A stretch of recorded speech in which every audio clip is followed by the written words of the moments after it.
Bismillahirrahmanirrahim. Assalamualaikum warahmatullahi wabarakatuh. Selamat datang untuk anak-anakku di SMA Negeri 1 Margahayu. Alhamdulillah, anak-anak semuanya kita dapat dipertemukan dalam jaringan karena saat ini kita sedang berada di pandemi COVID-19. Puji dan syukur selalu kita panjatkan kehadirat Allah Subhanahu wa Ta'ala, karena kita semua dapat dipertemukan dalam keadaan sehat walafiat, walaupun sampai saat ini kita belum dipertemukan dalam keadaan tatap muka. Sholawat dan salam tetap tercurah kepada junjungan kita, Nabi besar Nabi Muhammad SAW. Baiklah anak-anakku semuanya, pertama-tama Ibu akan memperkenalkan, Ibu adalah Ibu Ika Atika yang pada saat ini kebetulan menjabat sebagai Wakasek Humas, gitu ya. Anak-anakku, sungguh ada perasaan sangat bahagia ketika memasuki lingkungan SMA Negeri 1 Margahayu. Begitu kalian memasuki lingkungan SMA Negeri 1 Margahayu, di dalam benak dan pikiran kalian pasti sudah ada harapan bahwa saya ingin maju di sini. Saya ingin berprestasi di sini. Nah, supaya berprestasi harus seperti apa? Supaya berprestasi tentunya kita harus belajar. Pada saat pandemi COVID-19 ini, banyak sekali kesempatan kalian untuk belajar. Belajar yang sangat menyenangkan. Belajar di rumah, belajar di sekolah, semuanya harus kalian rasakan dengan rasa bahagia. Menurut ilmu psikolog itu ada 15 cara efektif kalian untuk belajar. Yang pertama yaitu rasakan. Kenapa harus dirasakan? Bahwa belajar itu bukan suatu kewajiban, tapi kebutuhan kita. Kebutuhan kita akan makan, kebutuhan kita akan minum. Nah, belajar juga sama seperti itu. Supaya belajar terasa menyenangkan, jadikanlah belajar sebagai kebutuhan kita. Itu yang pertama, rasakan. Sejak kapan kalian belajar? Kalian belajar itu sejak dari kecil. Bagaimana cara kalian belajar berjalan?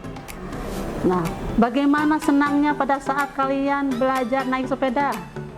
Begitu bisa naik sepeda kan kalian bahagia. Nah, belajar juga sama seperti itu. Rasakan, bahagia. Jadi itulah salah satu tips belajar menyenangkan. Itu yang pertama, rasakan ya. Yang kedua, belajar itu bisa di mana saja. Bisa di sekolah, bisa juga di rumah. Carilah tempat-tempat yang menyenangkan. Buatlah kelas itu suatu tempat yang sangat menyenangkan bagi kalian. Dimana kalau kita di suatu tempat sudah sangat senang untuk belajar, maka semua pelajaran akan mudah terserap ke dalam pikiran kita. Yang ketiga, cicil pelajaran sedikit demi sedikit. Jangan sampai ada kata-kata sistem kebut semalam, gitu ya. Dimana kalian misalnya pada saat ini pelajaran ada 4 pelajaran, nah kalian cicil satu persatu, ya. Jadi kalau seandainya langsung ditumpuk pada saat mau tes ada sistem kebut semalam, itu belajarnya tidak akan efektif, ya begitu. Yang keempat yaitu bisa membagi waktu. Ini hal yang penting, bahwa waktu itu kita pergunakan dengan sebaik-baiknya. Jadi jangan sampai ada berpikiran kehidupan saya, waktu saya, semuanya saya habiskan untuk belajar mata pelajaran. Padahal dalam kehidupan sehari-hari, bahwa kita itu setiap saat itu belajar, setiap detik itu belajar. Tidak hanya belajar dari mata pelajaran saja, belajar dari kehidupan juga. Itu bagi waktu dengan sebaik-baiknya. Kemudian berdiskusi. Yang kelima, berdiskusi. Apabila kalian mengalami kesulitan belajar sendiri, itu akan lebih indah jika kalian dapat berdiskusi dengan teman-temannya, belajar bersama.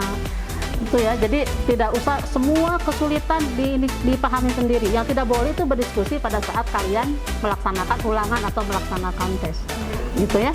Yang keenam yaitu bagaimana mencari cara untuk membantu konsentrasi. Pada saat belajar kita berkonsentrasi pada hal tertentu. Pada saat di kelas kita berkonsentrasi pada pelajaran yang sedang kita laksanakan pada saat itu. Jadi belajar berkonsentrasi pada setiap hal yang akan kita pelajari. Yang ketujuh, paham. Paham tidak menghafal. Kalau kita belajar untuk menghafal, itu kita hanya bisa sesaat. Tapi kalau paham itu kita selamanya kita akan mengerti. Ya. Jadi yang ketujuh, pahami dalam belajar. Kemudian yang kedelapan, itu jangan pernah malu untuk bertanya. Ada istilah malu bertanya sesat di jalan, gitu ya. Jadi jangan ragu-ragu.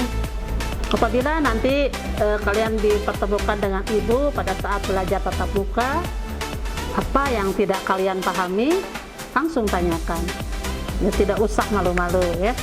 Yang kesembilan, coba terus meski gagal. Nah, ini ada istilah juga. Kegagalan adalah awal dari suatu keberhasilan.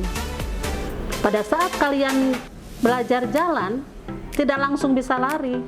Pasti ada jatuhnya terlebih dahulu. Pada saat kalian gagal, itu harus tetap optimis. Jangan menjadi sedih.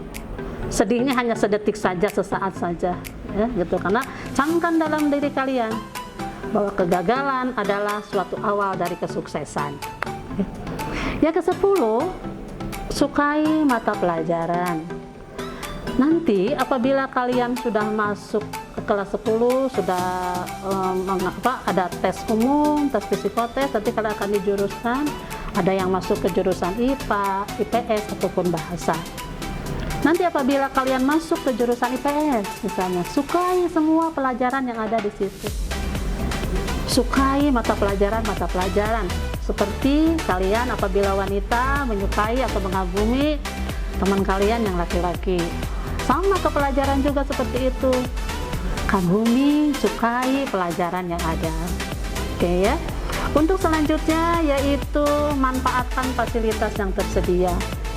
Di SMA Negeri 1 Margahayu ini banyak fasilitas yang tersedia, mulai dari perpustakaan, laboratorium, alat-alat sendi dan segala macam. Kalian manfaatkan dengan sebaik-baiknya. Insya Allah semua manfaat yang ada di sekolah ini bisa kalian gunakan. Yang selanjutnya yaitu membuat review atau peta materi. Setiap kalian sesudah belajar, direview kembali atau membuat peta materinya, membuat rangkumannya.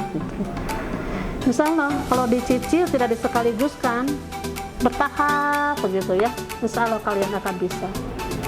Yang selanjutnya yaitu yang ke-13, membuat kesimpulan.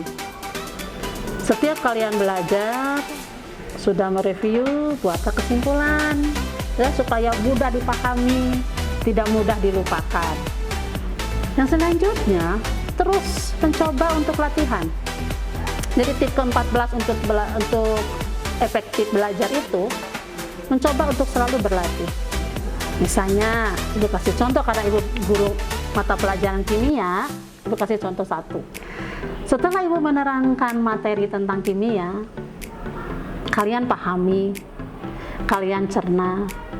Begitu ada sampai di rumah, sudah istirahat, di tempat tertentu yang membuat kalian senang, dibuka-buka kembali. Oh iya, tadi Bu Ika sudah menerangkan tentang stokiometri.